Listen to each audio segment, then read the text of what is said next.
Caitlin, the inaugural Fever season was 25 years ago. Do you know who the original number 22 was? Original. Steph White? Do you know in that season, can you guess how many points a game she averaged? Putting me on the spot. I should have studied up. Yeah, media guy. Should probably pass the ball well, but 8? 7.2. Well done. I didn't want to lowball her. That would be disrespectful. Caitlin, you don't get to that point maze after the season. I did not, unfortunately. Too bad. Talking about how good it was. Yeah. This year, I will go after this season. Promise you. Get you a review. Caitlin, what's the excitement level going into the game at Carver this week? I'm really excited. It should be fun. I can't believe it's already here. I honestly haven't been back to Iowa City a ton since I left a year ago now. So only been back a couple times, once for a football game and once for the jersey retirement. So it'll be fun to get back there, see some of my former teammates, my friends that are there. A lot of my family will be coming, so I know they're excited. I warned everybody, I'm like, there's not air conditioning in Carver Hawkeye, so usually don't play basketball games in May, so hopefully it stays a little cool in there. I don't know what the humidity is looking like, but we'll see how it goes. It might be a little toasty. Iowa in May. Yeah, people at graduation when it's in Carver get a little hot, but it's fine. It'll be fun. Caitlin, Stephanie has talked about for 25 plus years been around this basketball house. She feels like this roster that she's been around. How are you embracing this moment with such a big opportunity for yourself? Yeah, that's all you can do is embrace it, right? How lucky are we to have such a good roster and so many people that wanted to be a part of something, bigger than themselves. They saw something in this team and this organization, and you have to give Kelly and Amber a lot of credit on, selling them on this, and also them for being selfless and wanting to come here and be a part of this. So I'm just really excited. I'm lucky to be here and to have been drafted here last year, and for this franchise to put so many great resources in front of us, whether it's, obviously building the new practice facility or, just how much they invest into us and all the resources that they provide us. So really just fortunate and excited for our roster. Obviously, you don't have a lot of time to put it together. We play a back-to-back this weekend and have really only had, at that point, 5 practices. So it'll be a lot of learning on the fly, but the best thing you can do is just go out there and play with your teammates. That's the best way to learn. So we're excited. How much easier is it to do that knowing that there's so much championship talent on this roster, and then the younger core of you guys, are used to the expectations of this franchise? Yeah, I think having that balance is going to be really good for us. There's so many different weapons on this team. There's a lot of really great leadership. There's people that have won championships. Then we have our young core, our young players, a lot of people that are really, really hungry to win. And I think that's kind of what we were lacking last year. We got to the playoffs, and not only have we not won championships, we barely had playoff experience. So that was a glaring thing that we had to fix. And like I said, Kelly and Amber did a really good job of that. And those vets that have won and been on really great teams wanting to come here, we're really thankful for that. And just through these first few days of practice, everybody's been really great, and it's been so much fun. And you can tell everybody's just been very selfless and excited to be here and excited to put things together to make us a really successful team. Have you guys been explicit so far about wanting to win a championship this year? Yeah, absolutely. What does success then look like? A championship. Success, yeah. Mm-hmm. Caitlin, as a basketball fan, what did you make of that Pacers finish last night? It was crazy. I was down in the tunnel watching, so I had to go look at the ESPN win probability after that. It was like 97-9, which I'm like, how is it not 99-9? But one of the best finishes I've ever been a part of, and Pacers are so fun to watch, and it's been incredible to see obviously the state rally around them and how they support them, and also obviously how they support us, and obviously how the two teams honestly support each other, whether it's them coming to our games, whether it's us going to their games.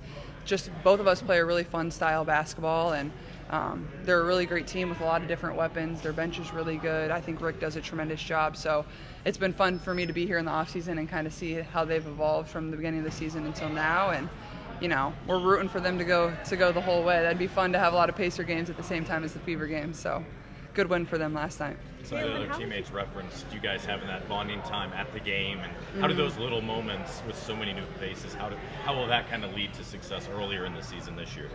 Yeah, it's all about building relationships with your teammates, and that can be hard at this level when there's little time and, you're always adding new pieces. Sometimes there's cuts, sometimes there's trades. You're signing new people, so you have to be really intentional about that. And I think, being able to do that in a setting like that where everybody loves basketball, everybody loves going to support the Pacers, but you still get to know your teammates and spend good quality time with them. So just have to be intentional about it. And, like I've said, like relationships is going to be the most important part of this, so you can have trust within your team. Kaylin, how would you compare like where you were at this time last year, like first week of training camp, versus like where you're at this year, like physically, emotionally, mentally, all that? I think there was just a lot coming at me last year at this time. Like, I'm trying to move to a new city. I'm living in a hotel. I'm trying to figure out my teammates, trying to figure out new coaches and how this league works and how this league operates. And, we played I played the last game of the college season. I played the first preseason game of the WNBA season. Then I played 11 games in 20 days. So it was a lot to take in. It came at me fast.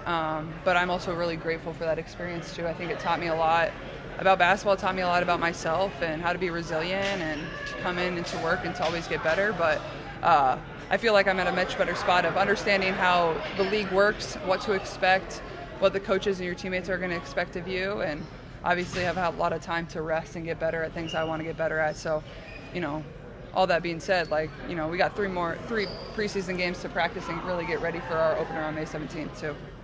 What has it been just a short time with you and Stephanie as your head coach? What do you appreciate the most about what you're wanting from her right now? Yeah, I think the thing that I've always admired about Steph, and I've known her for quite some time now, obviously not on the level that I do now, but she just has a really, really good basketball mind. And if you listen to her call NBA games or college games, her knowledge of the game is far better than most people. She understands how the game is supposed to be played, situation basketball. She knows what she's doing. She knows how to put people in positions to be successful, 1 through 5 on the floor. She's going to put us in lineups that are successful. But also, she's going to hold you accountable. She's going to coach you. And that's something I'm really grateful for. But also, she's just been a good sounding board for myself to, talk about certain things, whether we're watching NBA games or, just talking about college basketball. It's fun to have that type of basketball mind around where you can really, just talk about certain things. And you can tell how selfless she is, too. This isn't about her, even though she's given a lot to this franchise. She's from this state. She won a national championship at Purdue. Coming here is far bigger than herself, but that's always what you kind of want from your leader, somebody that's going to be selfless. But at the same time, we want to win for her too. She deserves it. So going to try to get her another ring. She's already got one, so why not make it two? You were in some of the press conferences in the offseason where the signings were introduced. Going from there to watching this team come together on the practice court, what has it been like for you to watch this team really come together and start to play together? Well, it's only been 3 days, so it's a lot of learning for sure. But also, I just think everybody's, I've said this, I guess multiple times now, but really their selflessness. And I think DB is the one that kind of stands out for me. She's won championships, but she's here to provide knowledge to our young players to help us really get over that hump and be able to win. And the same goes for Sid and Tosh. But, all of them are just here to kind of be that voice for us and somebody to lean on.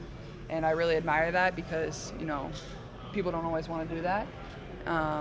So I think it's for us young players or for us people that have never won championships before is leaning on them, relying on them, asking them questions. We can count on them, but at the same time, I said this earlier in my media availability a couple days ago, is I want to win for them. Seeing how selfless they are and, them choosing to come here and choosing to be a part of the Fever, they didn't have to do that. So I certainly want to win for them and they deserve it. And, they've been great and they will continue to be great too. Is there any difference between how you approach relationship building at this point from when you started in Iowa? If not, just how would you kind of describe your leadership style? Yeah, I wouldn't say so. I think, building relationships is all the same. You need to have those relationships in life too. Whether it's with your friends, whether it's with your family, whether it's all of you with your job, how are you going to work with your coworkers and things like that? You have to have relationships, and it's the same for us playing basketball. Is when things get heated in the moment, you need to know that they're going to have your back, that they have your best interests at heart, and same goes for you too. So I think that's all starts with relationships. So I think it's very similar to college. Like, you have to be intentional about, they don't need to be your best friend, but like, you still need to have a really good relationship with them, and a lot of times they do end up being your best friend. So I think just being intentional, and obviously we're all busy, but spending time with each other, even if that's like at the Pacers game or 20 minutes shooting after practice, those little things can go a long way.